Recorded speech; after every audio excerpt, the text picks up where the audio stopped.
Oke, kita lanjutkan materi struktur kita, teman-teman. Jadi hari ini kita ada di chapter ke-6 ya, dan di chapter 6 ini nanti kita akan belajar mengenai adjektif atau kata sifat ya. Jadi sejauh ini kita sudah belajar mengenai pembentukan kalimat di bab namanya sentencing, yang mana kalimat itu wajib punya subjek dan predikat. Jadi yang pertama harus dicari adalah subjek dan predikat dulu. Nah, kalau saya yang paling gampang dicari predikat dulu baru subjek, teman-teman. Nah, kemudian teman-teman pastikan ada berapa nanti subjek predikatnya itu di dalam kalimat.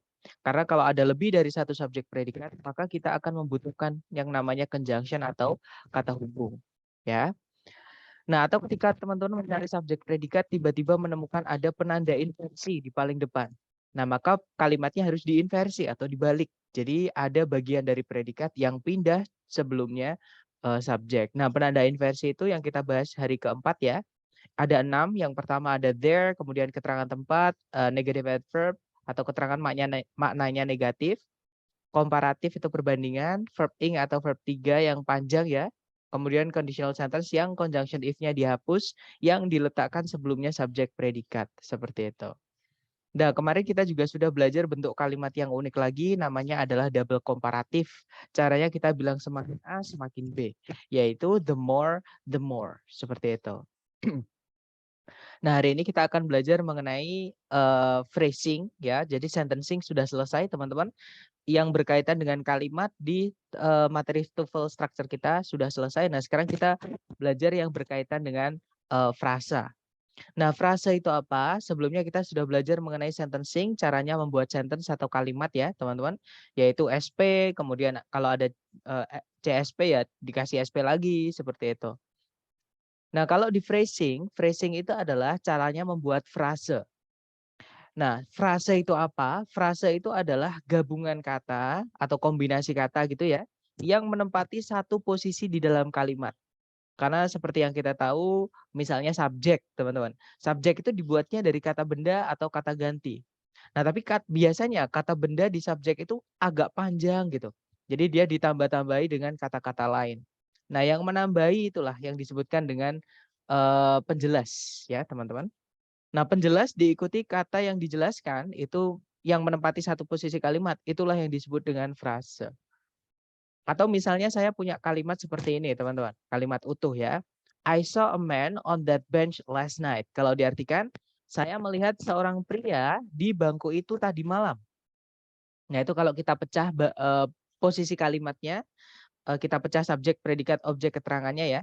Itu nanti jadinya adalah, nah subjeknya adalah I, kemudian predikatnya adalah saw, objeknya a man, keterangannya ada 2. Keterangan tempat itu on that bench, sama keterangan waktu yaitu last night. Kalau kita perhatikan setiap posisi kalimat, yang pertama subjek itu hanya terdiri dari satu suku kata. Dari satu kata maksud saya, bukan suku kata, tapi satu kata saja yaitu I. Nah, ini bukan frase, teman-teman. Karena pengertian frase tadi adalah gabungan kata yang menempati satu posisi kalimat, ya. Kemudian yang kedua predikatnya dia juga cuma satu kata saja. Nah, ini bukan frase. Kemudian yang ketiga objeknya itu ada 2 kata yaitu a sama man. Inilah yang disebut dengan frase. Nah, biasanya yang bisa jadi objek itu adalah kata benda. Di situ kata bendanya man. Cuman kata benda man di sini dijelaskan oleh kata sifat a ya, teman-teman. Jadinya a man, seorang pria, seperti itu. Nah, ini jadi satu kesatuan di satu posisi kalimat, inilah yang disebut dengan frase. Minimal ada 2 kata ya. Kemudian yang terakhir keterangannya itu tadi ada 2. Yang pertama keterangan tempat. Nah, keterangan tempatnya ini ada 3 kata yaitu on, kemudian that, kemudian bench. Nah, ini juga berupa frase, teman-teman. Last night juga sama karena dia terdiri dari 2 kata. Ini disebut dengan frase juga. Ya, jadi frase itu intinya adalah ada gabungan kata, ada kata yang ketemu kata lain, dia menjadi satu kesatuan menempati satu posisi kalimat. Itulah yang disebut dengan frase. Nah, di frase yang pertama nanti kita akan belajar mengenai penggunaan kata sifat atau adjektif. Nah, fungsi kata sifat atau adjektif itu cuma satu, teman-teman. Ya, yaitu menjelaskan kata benda. Saya ulangi lagi, fungsi kata sifat itu hanya satu, yaitu menjelaskan kata benda atau noun. Yang punya sifat itu cuma benda, teman-teman. Oke, contohnya di situ adalah rumah yang besar. yang besar itu adalah sifat dari rumah yang dijelaskan di sini. Oke, jadi urutannya dalam bahasa Indonesia ketika kata sifat nempel dengan kata benda yang dijelaskan itu adalah kata bendanya dulu, baru kata sifatnya. Nah, tapi kalau dalam bahasa Inggris ini kebalik, teman-teman. Jadi kalau dalam bahasa Inggris itu adjektif dulu atau kata sifatnya dulu, baru kata benda yang dijelaskan.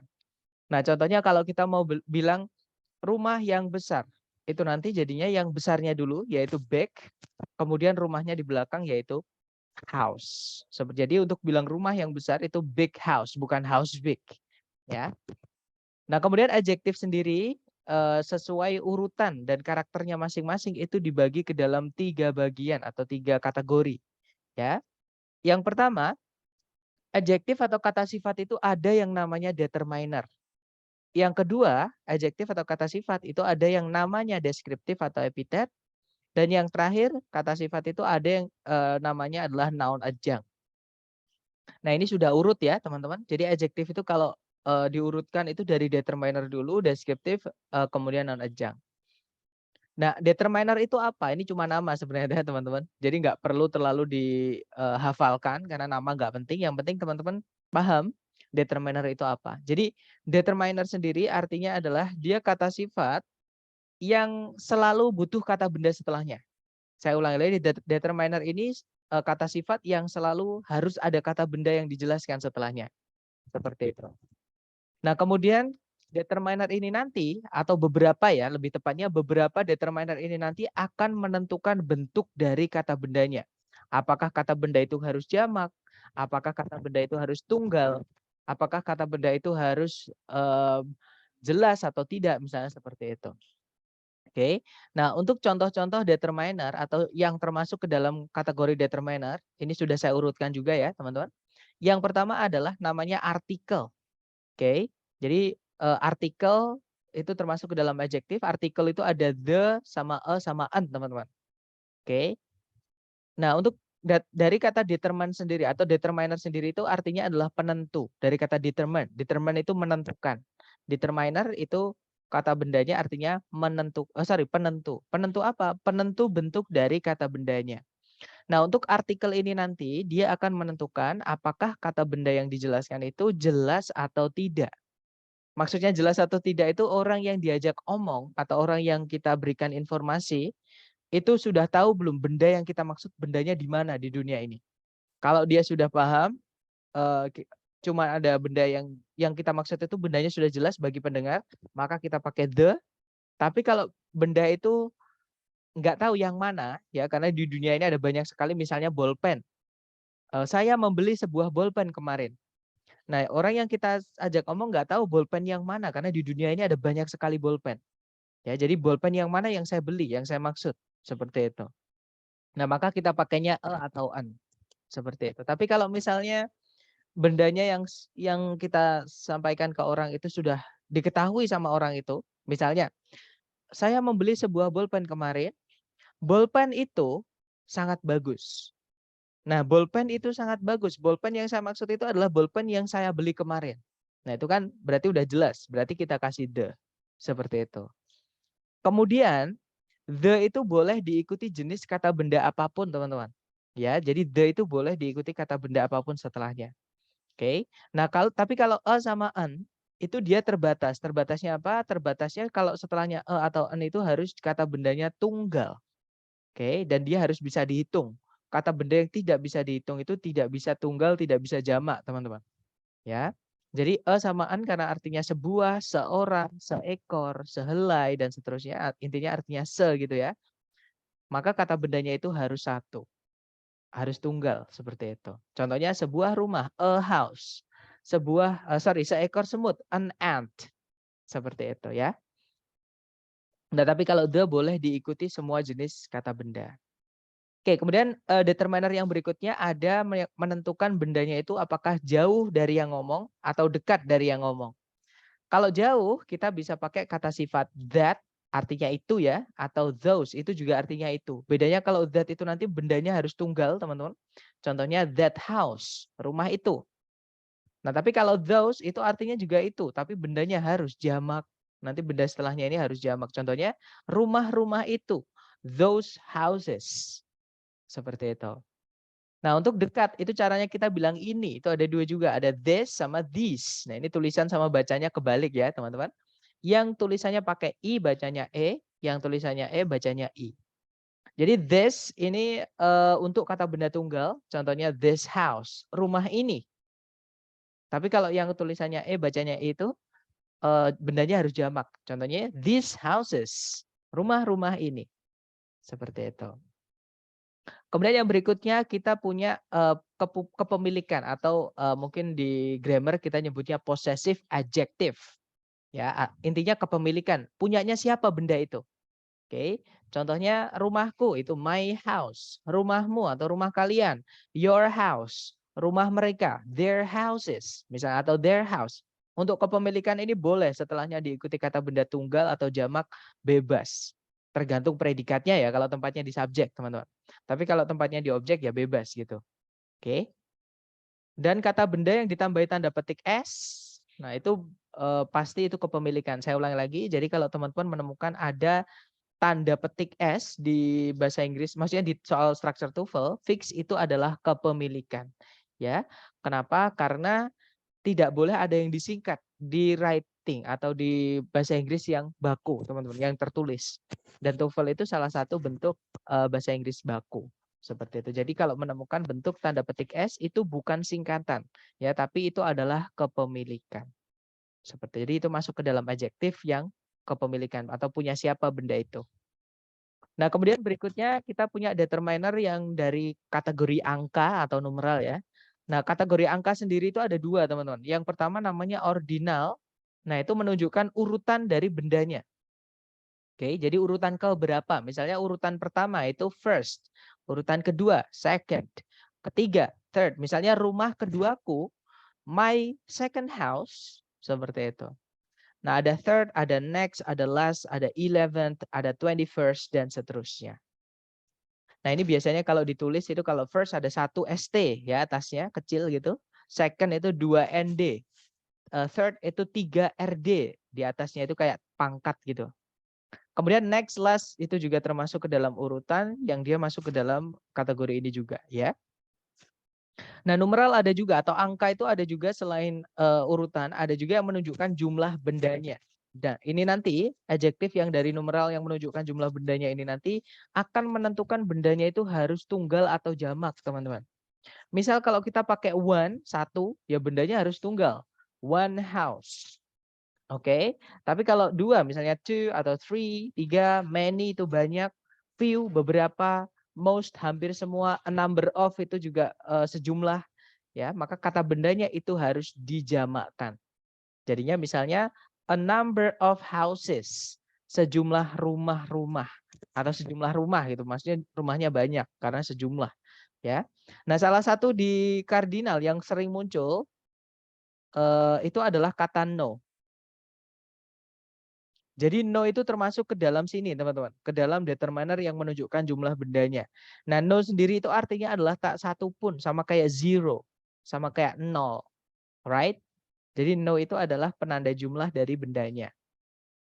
Oke, next kita lanjut ke determiner yang terakhir. Nah, ini caranya kita bilang yang lain, yaitu other. Nah, tapi other sendiri dia punya dua saudara ya. Yang pertama ada another, yang ketiga ada the other. Nah, untuk other sendiri itu bisa diikuti kata benda, hati-hati ya teman-teman di sini. Kalau kata benda yang bisa dihitung, ya, kalau kata bendanya itu bisa dihitung, setelahnya other ini harus kata benda jamak, harus plural. Oke. Kemudian kalau another, karena ada kata an di situ, an itu artinya tadi ya sebuah, seekor seperti itu. Nah, maka setelahnya harus tunggal atau singular. Nah, tapi kalau kata bendanya itu nggak bisa dihitung, kita nggak bisa pakai n, ya. Kalau kata bendanya misalnya air itu water, dia kan nggak bisa dihitung tuh. Nah, maka kita pakai yang other. Seperti kita nggak bisa pakai n untuk kata benda yang tidak bisa dihitung. Jadi untuk kata benda yang tidak bisa dihitung itu juga pakainya other. Atau dia bisa pakai the other seperti penggunaan the tadi, teman-teman. The itu bisa dipakai untuk semua jenis kata benda. Jadi setelahnya the other itu boleh diikuti kata benda apapun. Ya, boleh tunggal, boleh juga jamak. Bebas. Boleh juga kata benda yang tidak bisa dihitung juga.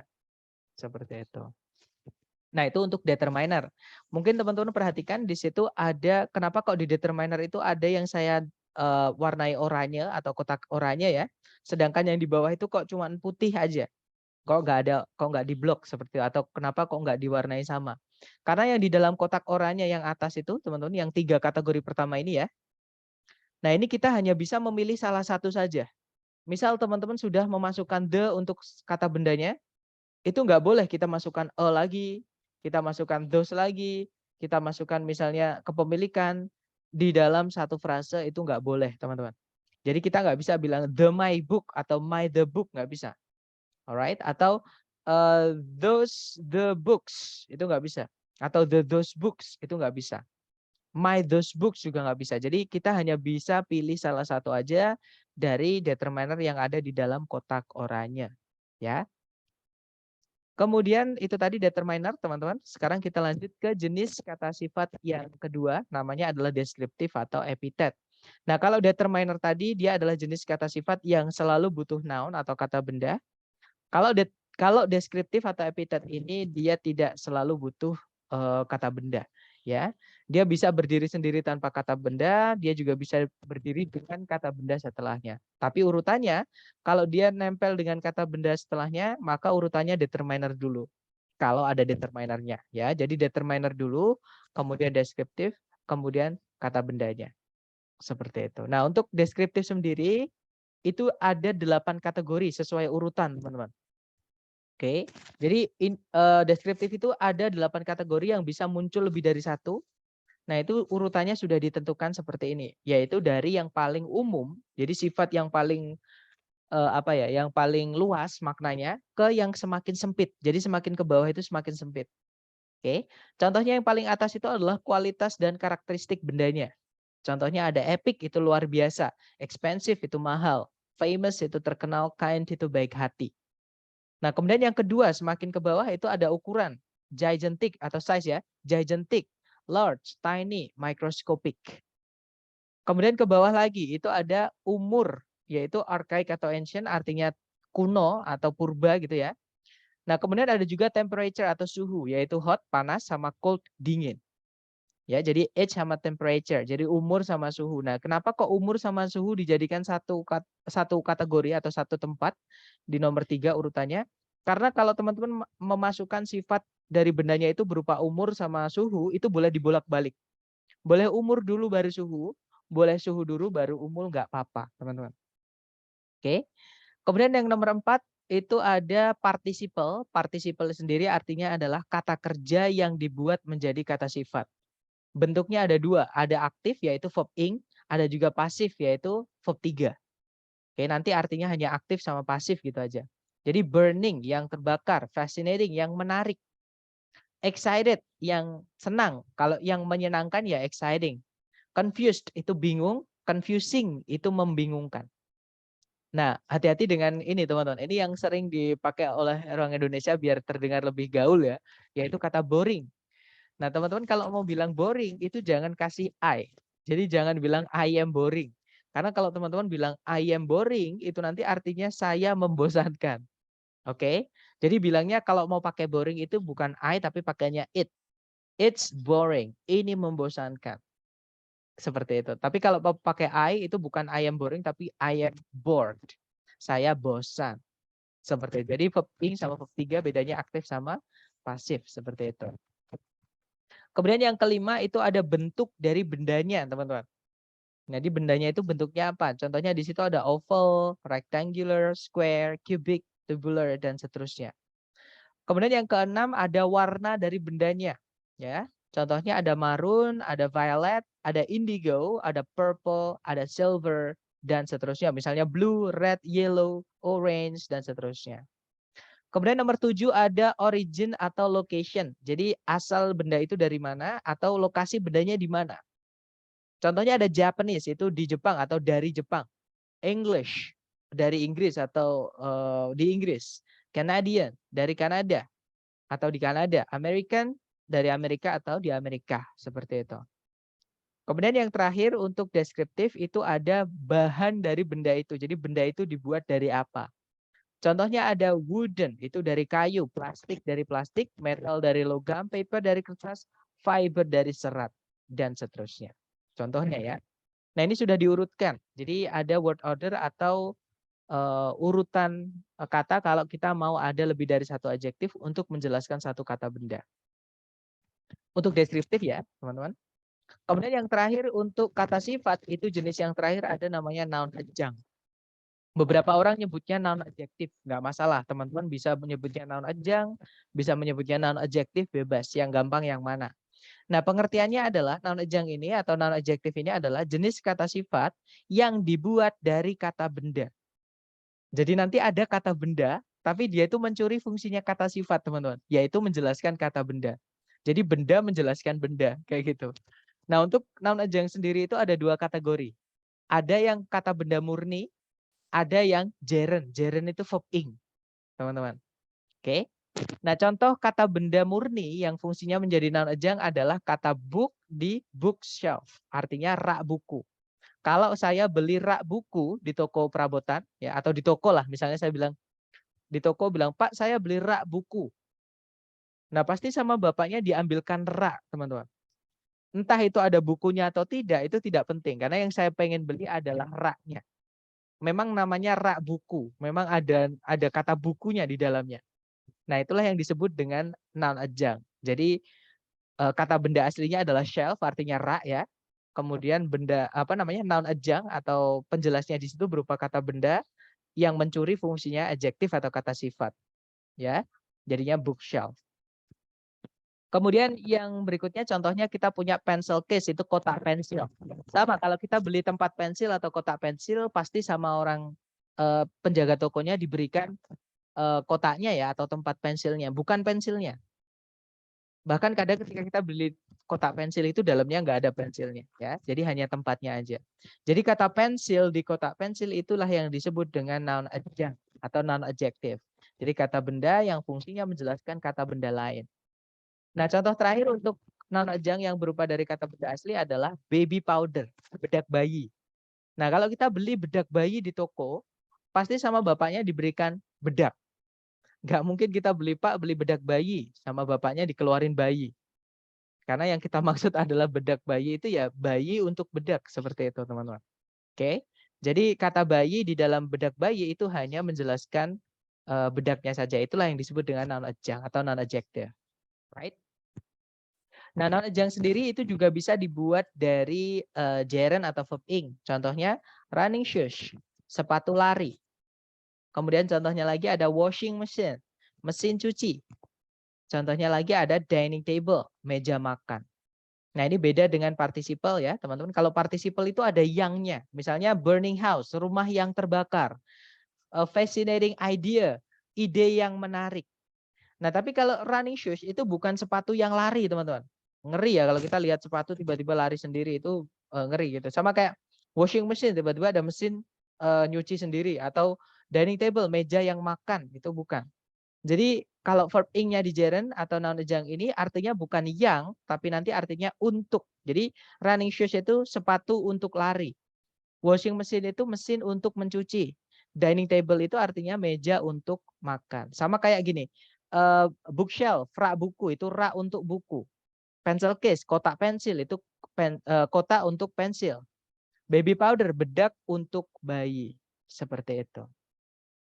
Nah, ini adalah penjelasan mengenai tempat dari kata sifat yang menjelaskan kata benda setelahnya. Oke, jadi tempatnya kata sifat itu ketika dia nempel dengan kata benda yang dijelaskan adalah di sebelum kata bendanya. Seperti itu. Dan urutannya seperti ini ya. Determiner dulu, urutan determiner juga sudah diurutkan. Kemudian setelahnya deskriptif, urutannya juga sudah diurutkan. Dan yang terakhir ada noun adjunct, itu juga sudah diurutkan.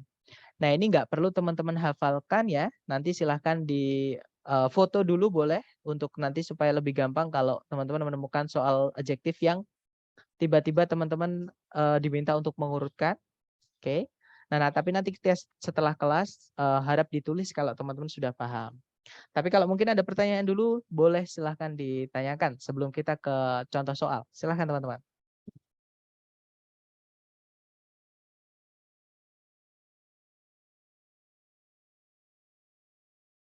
Nggak ada ya? Atau nanti kalau teman-teman ada pertanyaan boleh langsung unmute aja, oke? Baik, kita lanjut ke contoh soalnya. Nah, contoh soalnya untuk adjektif kurang lebih seperti ini. Contoh yang pertama ya, sama cari predikat dulu. Kalau ditarik dari depan ke belakang itu ada kata aroused. Itu verb 2 karena dia punya objek, teman-teman. Oke, artinya aroused sendiri adalah membangkitkan atau memicu atau merangsang gitu. Subjeknya adalah social crusade, artinya perjuangan sosial. Kemudian sudah nggak ada conjunction, nggak ada juga predikat lagi, artinya kalimat sudah lengkap. Ya, sentencing nggak ada masalah.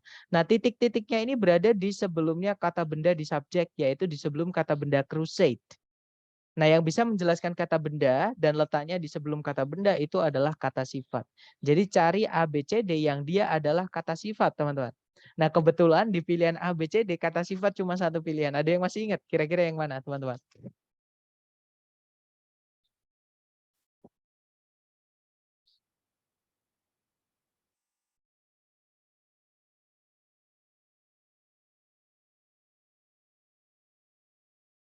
Lupa semua? Oke, nggak apa-apa. Jadi jawabannya adalah yang alpha ya.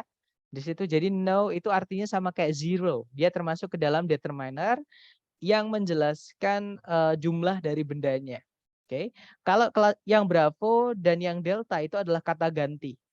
Kata ganti nggak boleh ketemu kata benda di satu posisi kalimat, nanti jadi double. Ya, double subject. Kalau yang Charlie itu keterangan. Nah, kita akan pelajari keterangan besok. Oke, intinya gini. Kita nggak bisa memasukkan keterangan di sini karena subjeknya belum lengkap. Nah, not ini hanya bisa menjelaskan subjek yang sudah lengkap atau yang sudah utuh. Kata benda yang sudah dijelaskan oleh determiner.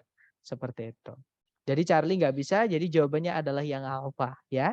Nah, nanti kalau dibaca, no social crusade aroused Elizabeth Williams' enthusiasm more than the expansion of educational facilities for immigrants into the United States. Kalau diartikan, tidak ada atau tidak satupun perjuangan sosial membangkitkan antusiasmenya Elizabeth Williams lebih besar dibandingkan ekspansi fasilitas pendidikan bagi para imigran ke Amerika Serikat.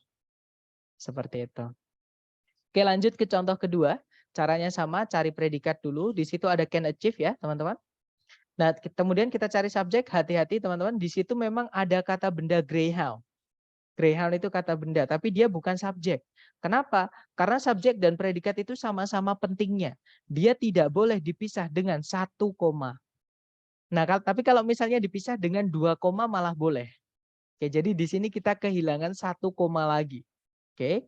Nah, nanti informasi yang ada di dalam 2 koma itu namanya adalah apositif atau informasi tambahan. Seperti itu. Itu kalau dihilangkan sebenarnya nggak apa-apa. Oke. Nah, tapi karena kebetulan di situ ada di soal, maka kita carikan koma satunya di pilihan ganda dan jawabannya adalah yang delta. Oke, jadi nanti kalau dibaca, the fastest dog, the greyhound, can achieve speeds up to 36 miles per hour. Kalau diartikan, jenis anjing tercepat namanya adalah greyhound, itu bisa mencapai kecepatan hingga 36 mil per jam. Seperti itu. Oke, contoh terakhir yang ketiga mengenai adjektif ini sama caranya kita cari predikat dulu, teman-teman. Di situ ada is, subjeknya adalah race.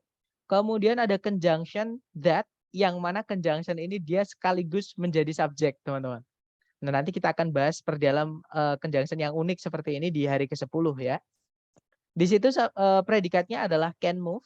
Jadi kalimat sudah lengkap, subjek predikat, conjunction subjek predikat. Oke, nah berarti masalahnya bukan di sentencing ya. Masalahnya adalah di phrasing.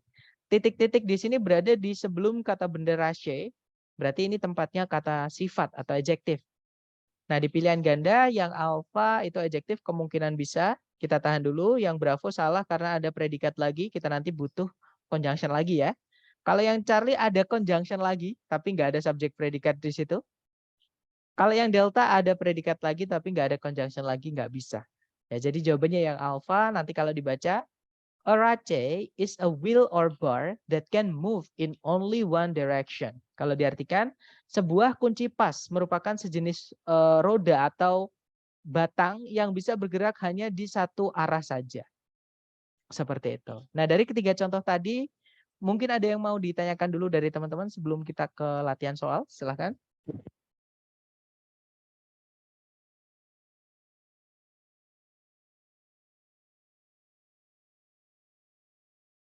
Oke, nggak ada ya. Kalau nggak ada, kita lanjut ke latihan soal. Di sini ada satu soal, dicoba dulu waktunya 30 detik dimulai dari sekarang. Silahkan teman-teman.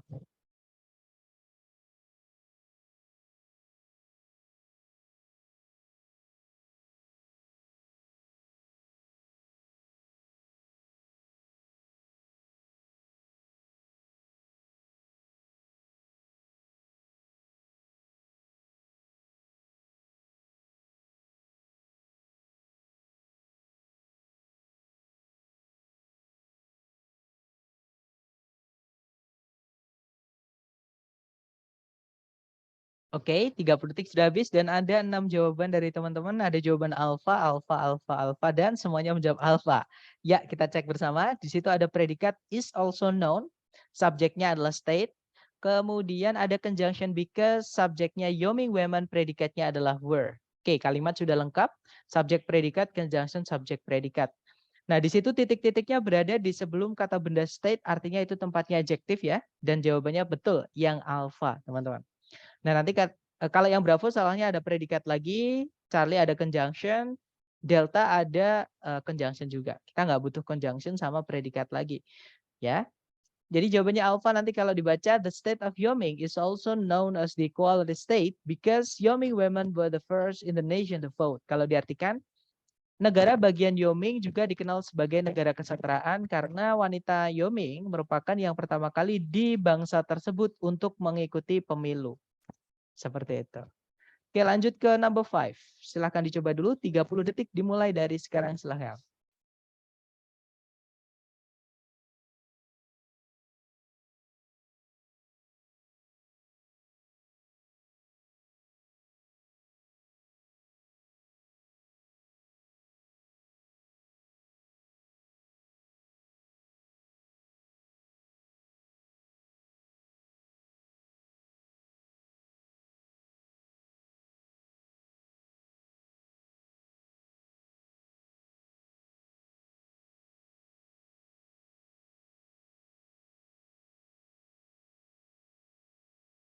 Oke, thumbs up. Dan ada 3 jawaban dari teman-teman, yaitu Bravo atau Charlie. Kita cek bersama ya.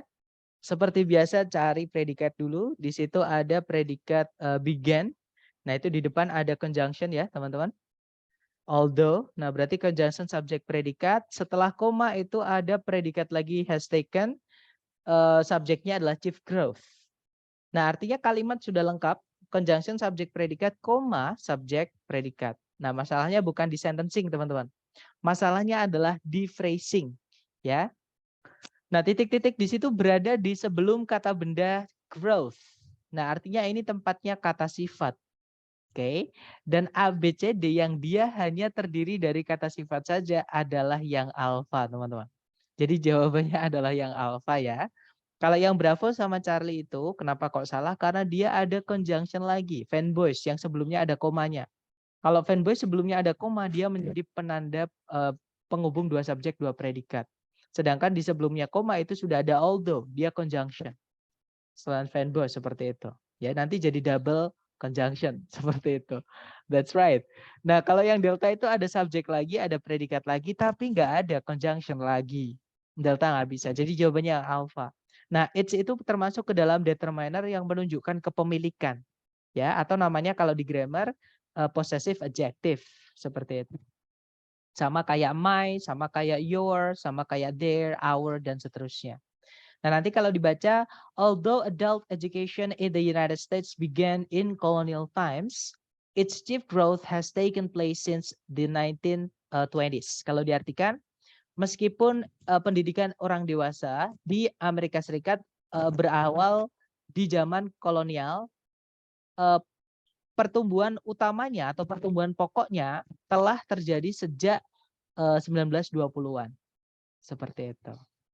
Kita coba lagi ya, teman-teman, ke nomor 6. Nggak apa-apa, teman-teman buka yang teman-teman foto tadi nggak apa-apa, it's okay, karena kita belajar ya. Semakin sering teman-teman membuka nanti semakin sering teman-teman hafal. Tanpa hafalan, hafal sendiri. Oke, silakan dicoba dulu nomor 6, waktunya 30 detik, dimulai dari sekarang silakan.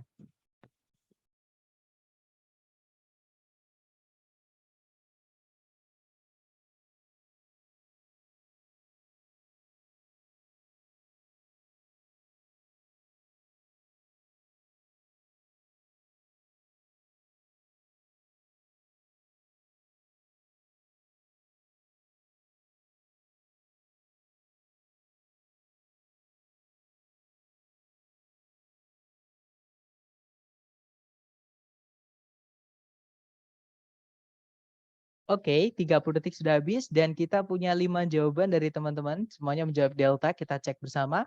Di situ ada predikat has been, subjeknya adalah chief material ya. Kemudian ada conjunction but, subjeknya metal and stone, predikatnya adalah have also been used. Nah, berarti kalimat sudah lengkap. SP, CSP ya. Nah, berarti titik-titik di situ tempatnya di sebelum kata benda material, artinya di situ kita butuh kata sifat. Nah, jawabannya adalah yang delta ya, teman-teman. Karena yang alpha di situ ada subjek predikat lagi tapi nggak ada conjunction lagi. Kalau yang bravo ada conjunction lagi tapi nggak ada subjek predikat lagi. Kalau yang Charlie ada predikat lagi, nggak ada conjunction subjek lagi. Kalau yang delta itu adjektif. Jadi jawabannya yang delta. Nah, nanti kalau dibaca, historically, the chief material for making furniture has been wood, but metal and stone have also been used. Kalau diartikan, dalam sejarah, eh, bahan pokok pembuatan furnitur adalah kayu. Tapi logam dan batu juga pernah digunakan atau juga telah digunakan. Seperti itu. Oke, next number 7. Dicoba lagi teman-teman. 30 detik dimulai dari sekarang. Silahkan.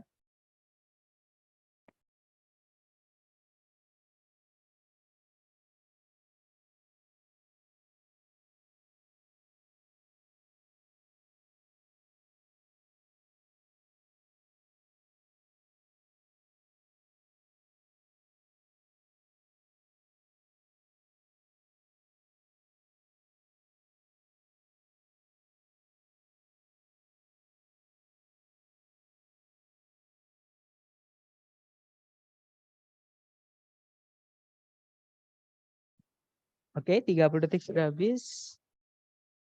Ada jawaban delta dari teman-teman. Mari kita cek bersama. Di situ ada predikat date, subjeknya adalah map. Nggak ada conjunction, nggak ada predikat lagi. Artinya kalimat sudah lengkap. Titik-titik berada di sebelum kata benda map. Nah, itu tempatnya kata sifat. Nah, kalau teman-teman lihat di pilihan ganda itu panjang-panjang semua, teman-teman. Oke, jadi kita cari kata sifat yang urut. Ya, dari determiner, kemudian deskriptif. Kalau ada noun adjunct, ya dikasih noun adjunct. Kita cek dulu yang alpha, noun to be the oldest ini satu kesatuan. Nah, ini verb 3 yang dia agak panjang. Kalau tempatnya di sebelum kata di sebelumnya subjek dan nggak ada koma setelahnya, maka nanti jadi penanda inversi. Sedangkan di soal itu tidak diinversi, teman-teman. Ya, berarti yang alpha bukan. Kalau yang bravo ada subjek predikat lagi tapi nggak ada conjunction, nggak bisa. Yang Charlie itu sama kayak yang alpha, hanya bedanya yang alpha itu pakai to be. Kalau yang Charlie itu pakai us, artinya sama dan keduanya boleh secara grammar. Tapi kalau ditempatkan di sini salah ya, teman-teman. Karena itu menjadi penanda inversi. Kalau ada verb 3 agak panjang, tempatnya di sebelumnya subjek dan nggak ada koma setelahnya, subjeknya nggak mau ketemu. Oke, jadi jawabannya adalah yang delta. Itu ada urutan kata sifat. Yang pertama ada determiner, ya dari keluarganya artikel, kemudian ada deskriptif dari keluarganya age atau umur. Dan yang terakhir ada deskriptif lagi dari keluarganya participle. Seperti itu. Oke, jadi jawabannya delta. Nah, nanti kalau dibaca, the oldest known map dates back to about 3000 BC. Kalau diartikan, peta tertua yang pernah diketahui berawal dari atau berasal dari sekitar 3000 tahun sebelum Masehi. Oke, kita lanjut lagi ke nomor 8. Silahkan dicoba lagi, waktunya 30 detik dimulai dari sekarang. Silahkan teman-teman.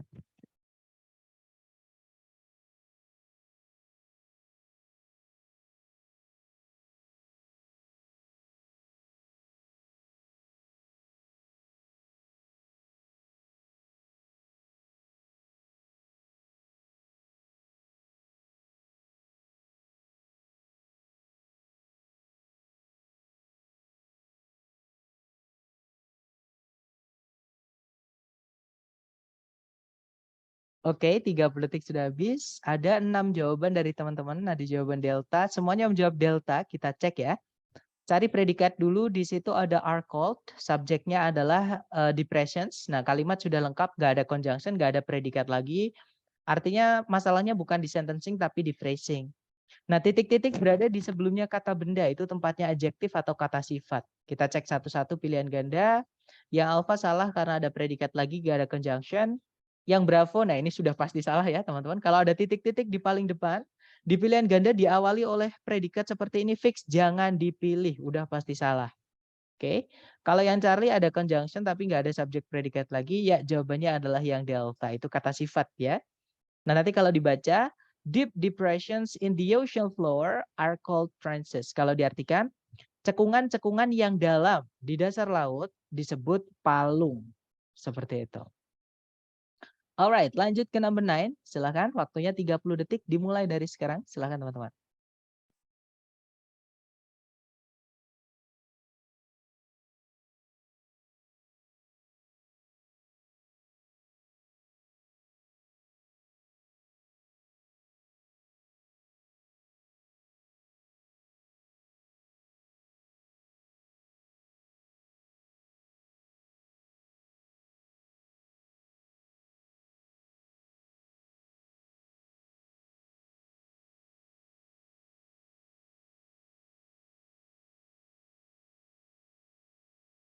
Oke, 30 detik sudah habis dan ada 6 jawaban dari teman-teman antara alfa atau delta. Kita cek ya.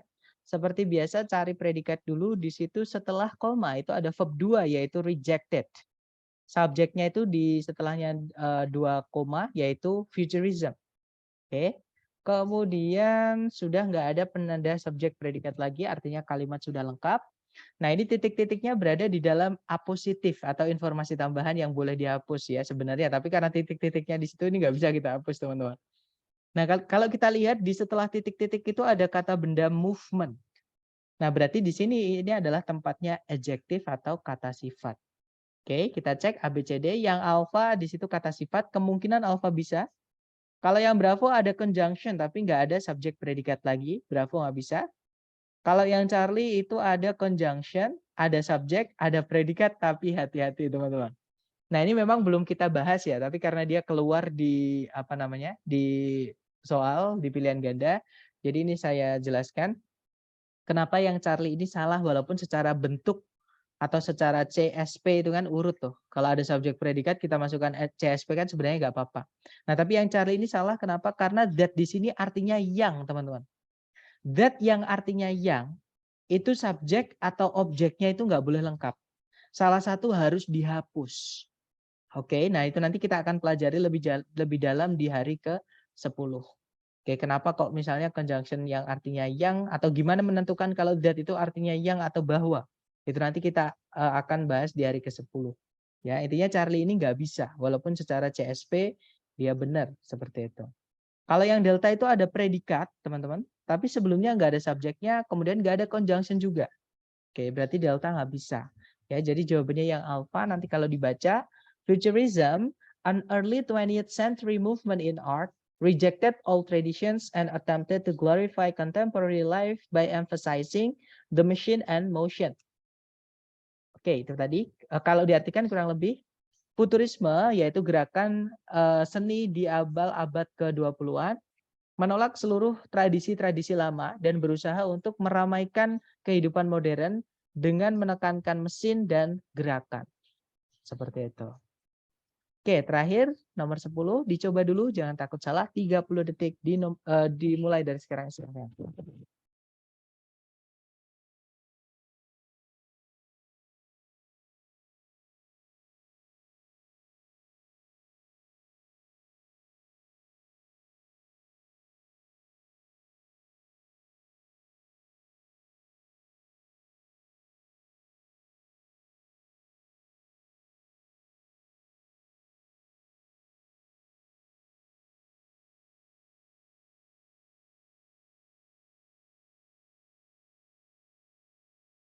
Oke, 30 seconds over. Silahkan jawabannya dikirim di chat, teman-teman. Baik, ada jawaban bravo, bravo, dan semuanya teman-teman jawab bravo. Kita cek ya. Di situ ada predikat magnified, artinya memperbesar. Subjeknya adalah telescopes. Kemudian sudah nggak ada predikat lagi ataupun conjunction, artinya kalimat sudah lengkap. Sentencing nggak ada masalah. Nah, di situ masalahnya di phrasing, titik-titik berada di sebelum kata benda telescopes, itu tempatnya kata sifat berarti ya. Nah, kita cek ABCD yang alpha di situ ada conjunction that, kita nggak butuh conjunction. Karena subjek predikat cuma satu ya.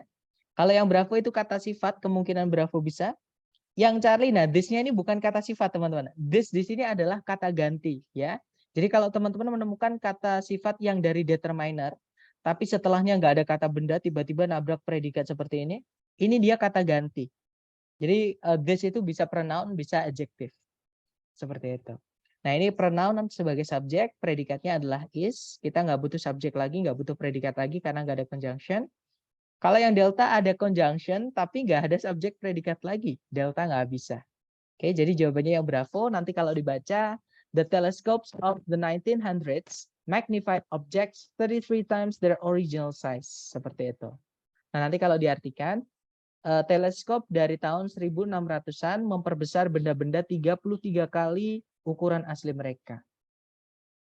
Oke, itu tadi adalah materi dan latihan dari adjektif atau kata sifat ya. Jadi teman-teman cek dulu secara sentencing, materi dari awal itu subjek predikat, kemudian ada berapa, butuh conjunction atau tidak. Kalau teman-teman tidak menemukan ada masalah di sentencing, berarti masalahnya di phrasing. Teman-teman lihat kalau titik-titiknya berada di sebelum kata benda, itu tandanya itu adalah tempatnya kata sifat. Jadi cari ABCD yang kata sifat. Nah, mungkin sebelum kita tutup, adakah yang ingin ditanyakan dulu dari teman-teman? Silakan.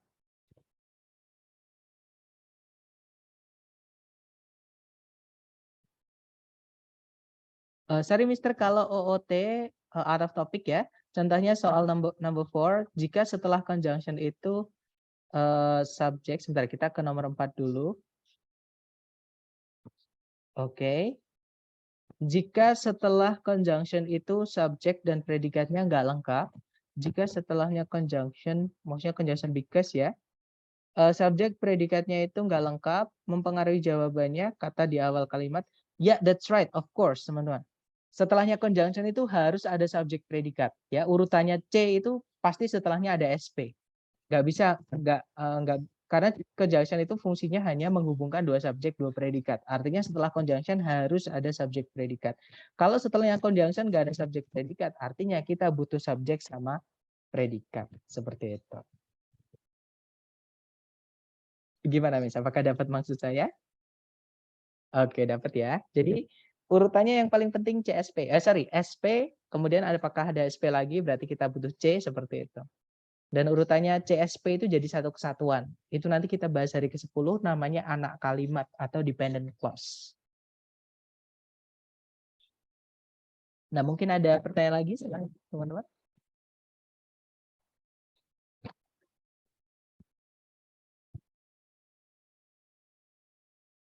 No question? Oke, atau nanti ketika teman-teman latihan di luar kelas, ketika menemukan kesulitan ataupun pertanyaan apapun, silahkan japri saya. Nanti saya bantu lewat WhatsApp. Oke, thank you so much for having me today. I'll see you again next time, guys. When I see you, the last I say, Assalamualaikum warahmatullahi wabarakatuh.